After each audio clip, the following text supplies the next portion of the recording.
vegetable shopping in English. Customer, good morning. Do you have fresh vegetables today? সুপ্রভাত, আজকে আপনার কাছে তাজা সবজি আছে? Shopkeeper, yes madam, everything come in just this morning. G madam, সবকিছুই আজ সকালে এসেছে। Customer, that's great. I will take half a kilo of tomatoes. দারুণ, আমি আধা কেজি টমেটো নেব। Shopkeeper, okay. Do you want onions and garlic too? ঠিক আছে, আপনি কি পেঁয়াজ আর রসুনও নিতে চান? Customer, yes. Give me 1 kilo of onions. জি, আমাকে 1 কেজি পেঁয়াজ দিন। Shopkeeper, do you need any fruits?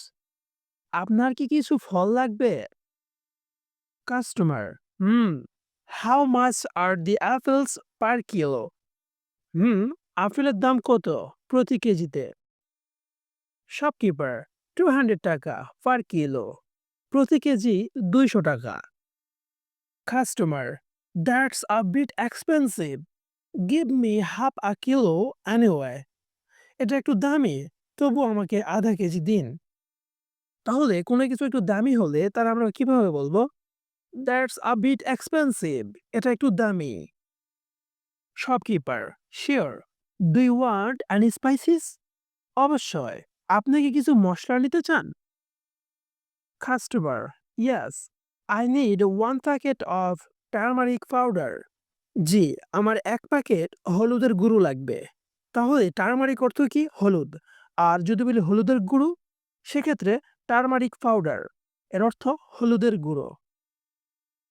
Customer, that's it. How much is the total? এতটুকুই। সব মিলিয়ে কত হলো? তাহলে সব মিলিয়ে কত হলো? এই বাক্যটি ইংরেজি হবে how much is the total? বাক্যটির অর্থ সব মিলিয়ে কত হলো?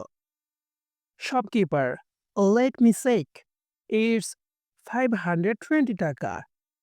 মানে আমাকে দেখতে দিন, মোট 520 টাকা হয়েছে।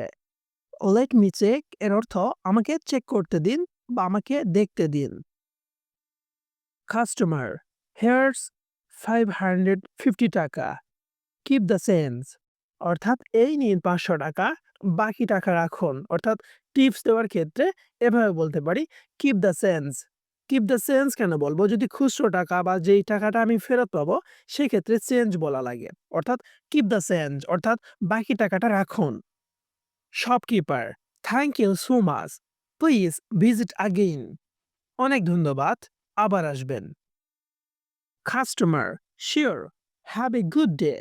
অবশ্যই, আপনার দিনটা শুভ হোক। সম্পূর্ণ ভিডিওটি দেখার জন্য আপনাকে অসংখ্য ধন্যবাদ। আরো নিত্য নতুন ভিডিও পেতে চ্যানেলটিকে সাবস্ক্রাইব করুন এবং পাশে থাকুন নতুন ভিডিও আসা পর্যন্ত। Thank you.